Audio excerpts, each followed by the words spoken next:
TNI sukses menaklukkan 21 UPM dari 3 zona hitam Sugapa Intan Jaya, Yahukimo dan Puncak Jaya.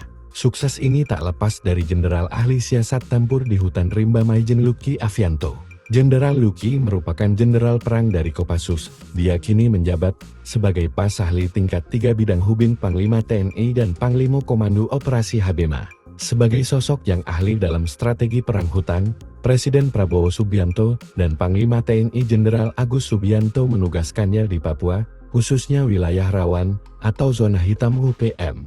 Luki berhasil menaklukkan 18 OPM di Intan Jaya, menembak mati 3 OPM lainnya di kawasan Yahukimo dan Puncak Jaya, jumlah terbesar dalam sejarah operasi keamanan di wilayah Papua. Rekam jejak Luki sebagai Jenderal Kopassus dimulai dari SMA Taruna dan kemudian masuk Akmil, hingga menjadi lulusan terbaik Akmil tahun 1996 dengan predikat Adi Makayasa. Kiprah Jenderal Luki terbilang sebagian besar dihabiskan di medan tempur, di antaranya adalah Operasi Keamanan Maluku dan Operasi Keamanan Aceh.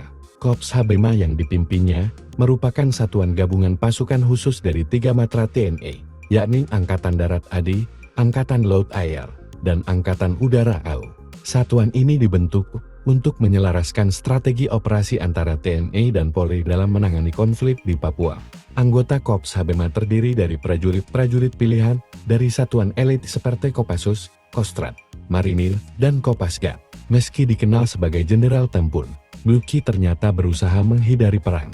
Menurutnya sesuai Impreser Ino, 9 tahun 2020, tentang percepatan pembangunan kesejahteraan Papua, di mana kehadiran TNI tidak hanya bersifat militer, tetapi juga berfokus pada pembangunan sosial dan masyarakat. Setiap tindakan yang diambil oleh TNI selalu berdasarkan prinsip legalitas, akuntabilitas, dan profesionalitas, tegas Luki. Menurutnya pendekatan humanis lebih utama. Jika harus menuntut bersikap tegas, maka perang adalah tindakan dan jalan terakhir.